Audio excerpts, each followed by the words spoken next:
Listen to me closely. I'm not here to entertain your comfort. I'm here to warn your spirit. Because what I'm about to say is not for the casual mind. It's for the soul that's been battling in silence. The one smiling on the outside, but drowning in thoughts they can't escape. You see, your greatest enemy is not outside you. It's not the economy. It's not your past. It's not the people who doubted you. Your greatest enemy is the mind you haven't learned to control. And if you don't gain power over it, I promise it will ruin everything you are trying to build. This world, it doesn't wait for people with broken focus. It chews them up and spits them out. And every voice around you, on your screen, in your circle, even in your bloodline, is trying to program how you think. If you don't control your thoughts, someone else will, and they will use them to destroy you. You are not failing because you are weak. You are failing because your mind is not under command.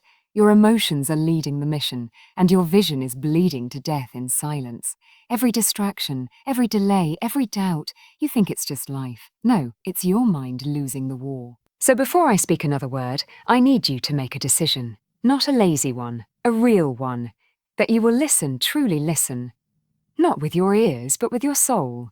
Because this message is a warning. And if you ignore it, years from now you will remember this moment and wish you had listened to the whole thing. Let me tell you something that most people will never have the courage to tell you. Your mind is a battlefield. And if you don't learn how to fight on that battlefield, you will lose everything. You will lose time, peace, discipline, purpose, and worst of all, you will lose yourself. You can look fine on the outside, wear a clean shirt, smile in photos, post quotes online, but if your mind is not under your authority, you are already in danger. Because the real war is not what's happening in your job, or your relationships, or your environment. The real war is happening in the private corners of your thoughts, in the silence no one else hears, in the chaos behind your eyes. And you know what's dangerous? It's not just the lies people tell you. It's the lies you start telling yourself when your mind is not disciplined. Lies like I'm not good enough. Lies like I'll never be anything. Lies like it's too late to change. Lies like if they don't love me, so maybe I'm not lovable. These lies don't come with a warning label. They come dressed like truth. And if you don't guard the gate of your mind, these lies will walk in and build a house inside you. They'll become your beliefs. And when lies become your beliefs, destruction becomes your lifestyle. A weak mind searches for comfort. A strong mind searches for clarity. If your mind is undisciplined, it will always choose the path of least resistance, quick pleasures, easy distractions, false validation.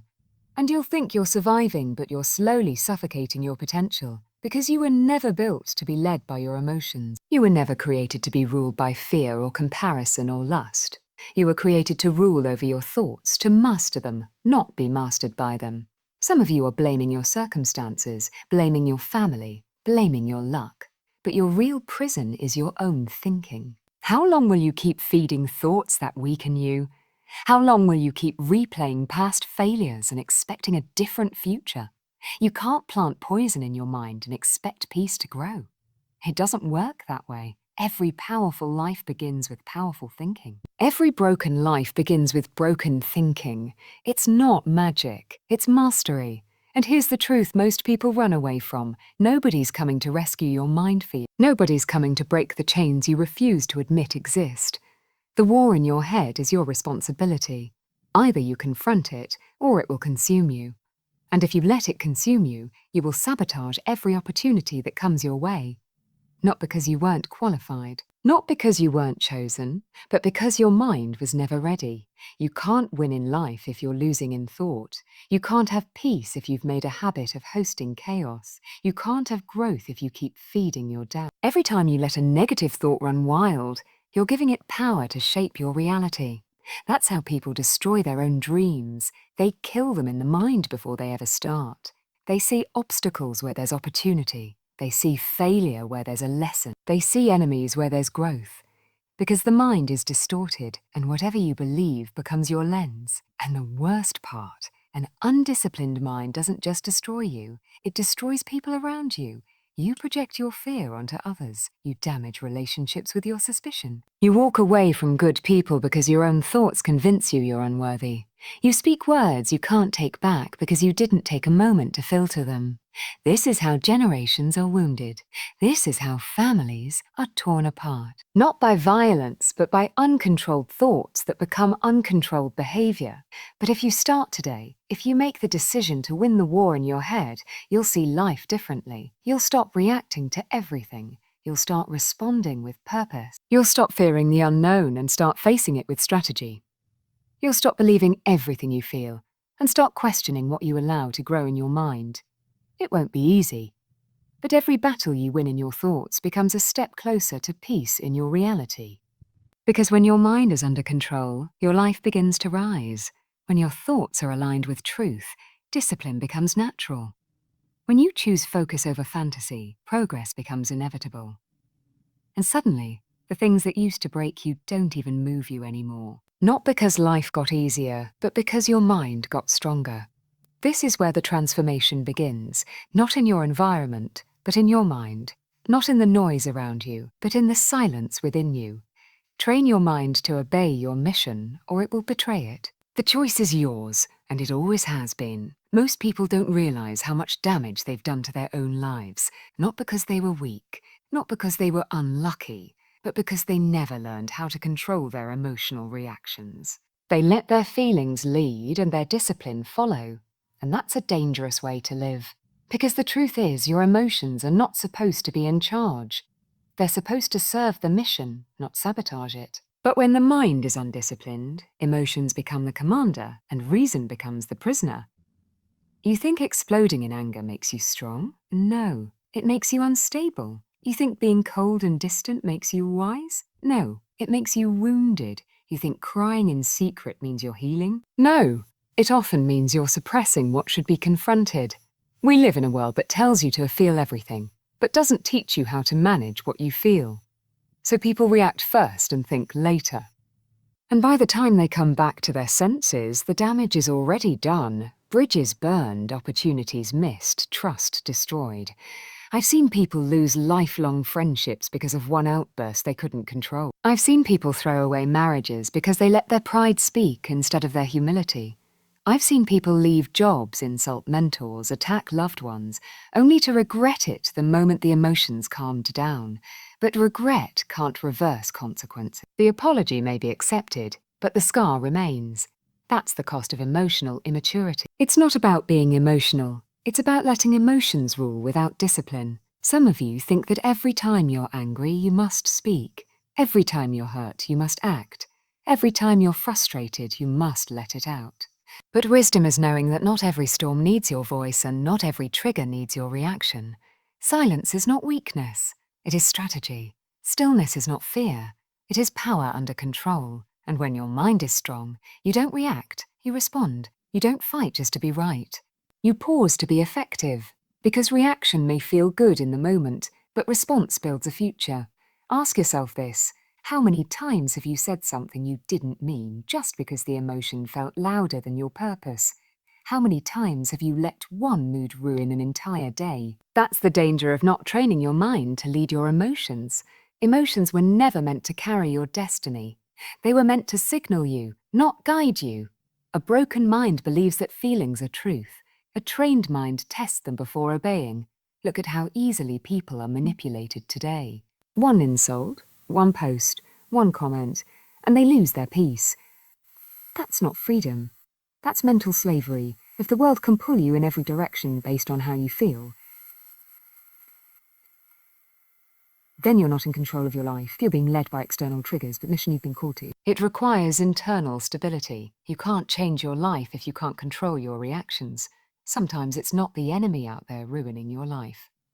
It's the emotions inside you that you never confronted. You were never taught how to process rejection, so now you turn it into rage.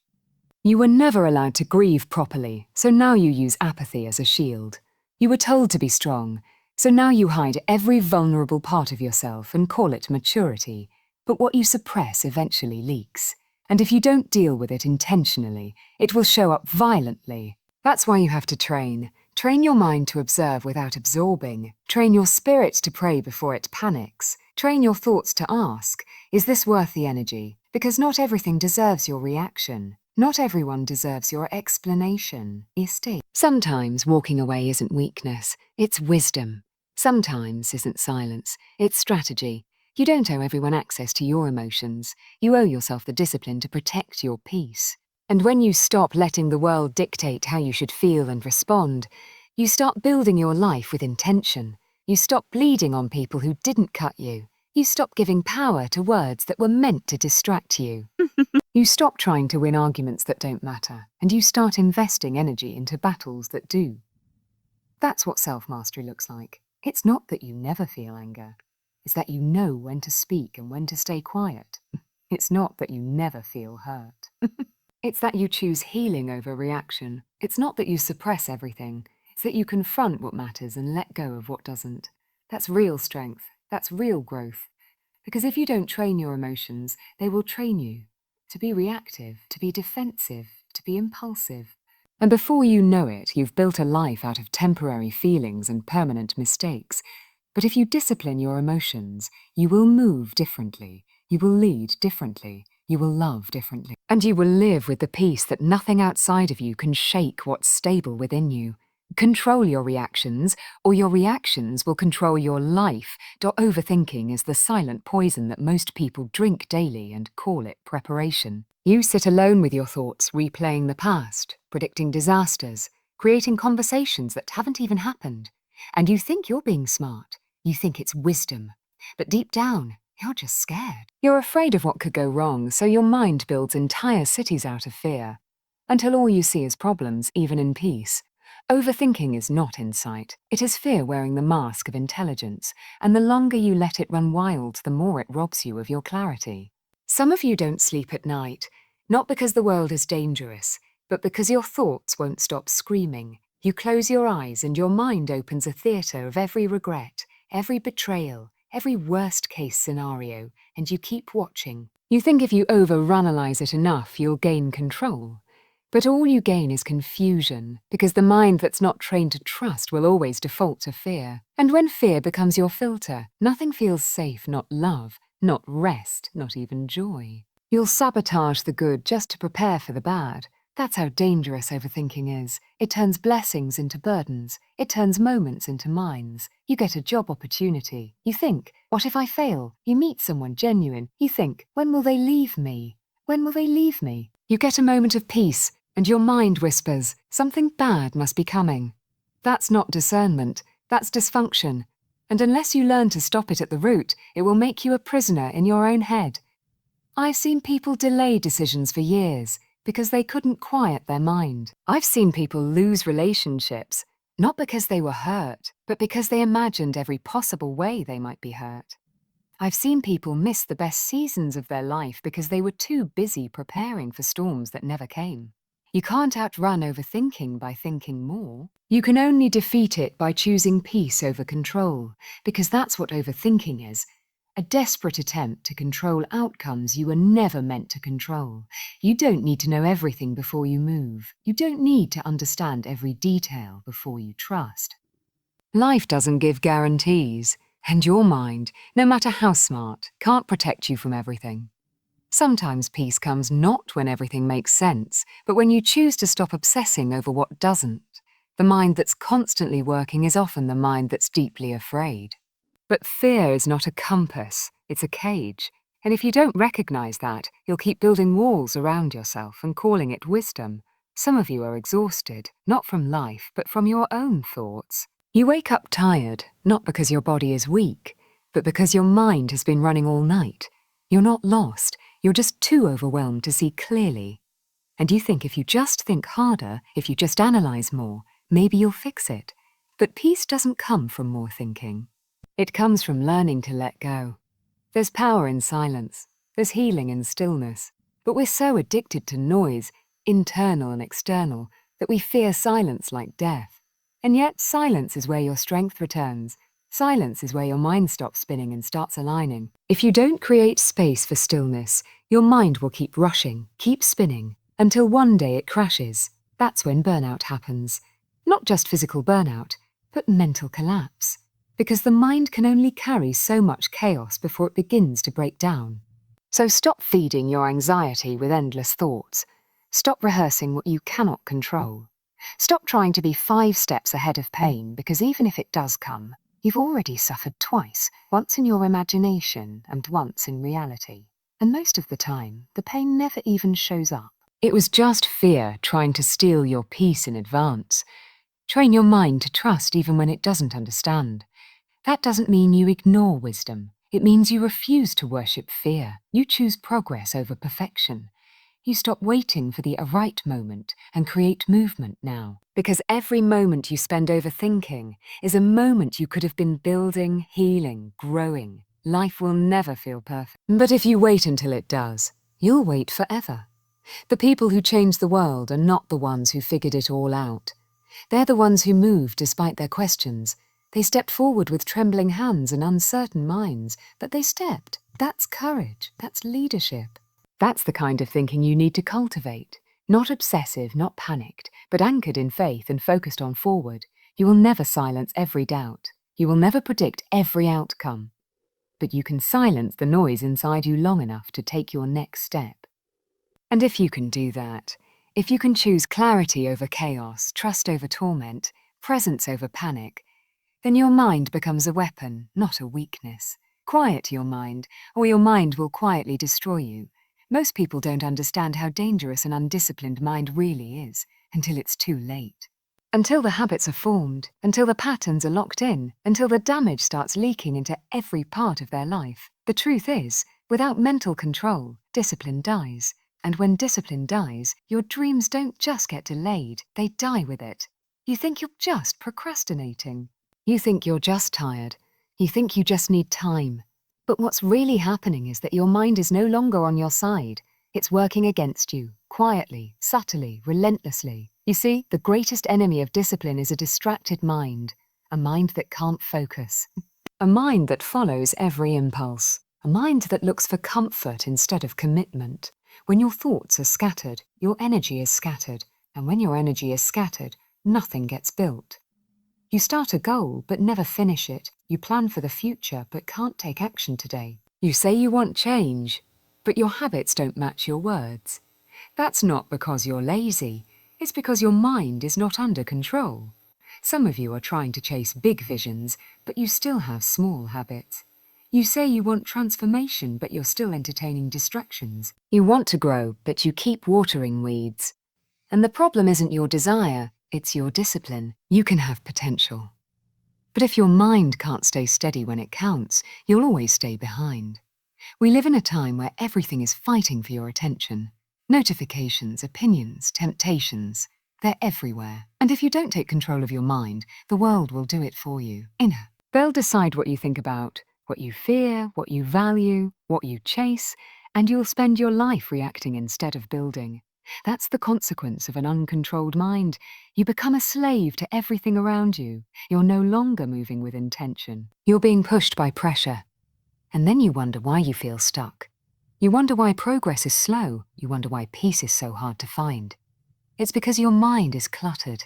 It's filled with things that don't serve your mission. You're carrying the weight of past failures, future fears, and current distractions, all at the same time. And you expect discipline to survive in that environment? No. Discipline needs clarity. It needs order. It needs direction. Without those, you'll always be chasing results you're not mentally prepared to reach. I'm not talking about willpower. I'm talking about structure. I'm talking about command. The ability to tell your mind, this is what we're doing, no matter how we feel. The ability to sit down and work when there's noise, to show up when it's uncomfortable, to keep pushing when the excitement fades. Because real discipline isn't about motivation, it's about mastery, and mastery starts in the mind. It's the voice that says, I know we're tired, but we keep going. I know it's tempting to quit, but we stay in it. I know distraction is easier, but we choose purpose instead. Without that voice, you will always follow the path of least resistance. You'll check your phone before you check your priorities. You'll respond to drama before you respond to your goals. You'll scroll for hours and call it unwinding, while your vision quietly collects dust. That's how discipline dies, not in a moment, but in a pattern. And when that pattern repeats long enough, you start believing the lie that your dreams were never meant for you. But it wasn't the dream that was the problem. It was the lack of mental order. You need to take your mind back. Not tomorrow, not next month, now. Because every day you let it drift is a day you lose progress. Every moment you let it wander is a moment you miss alignment. The people who rise are not the ones with the easiest path. They're the ones who took control when their mind tried to quit. They're the ones who woke up and said, I refuse to be ruled by chaos anymore. You can't keep saying you want change while allowing disorder to run your life. You can't keep wishing for purpose while feeding your distractions. The mind doesn't care what you want. It obeys what you train it to do. So what have you trained yours to do? Scroll or study? Doubt or believe? Quit or conquer? That's the question you need to ask yourself every day, because once you master your mind, everything else follows. Your habits align, your vision sharpens, your actions become consistent. And the dream you thought was impossible starts to become reality, not because life got easier, but because your mind got stronger. If you don't control your mind, you will watch your potential rot in front of you while you convince yourself that you're doing your best. Don't let that be your story. Take the mind, take the moment, and take the mission.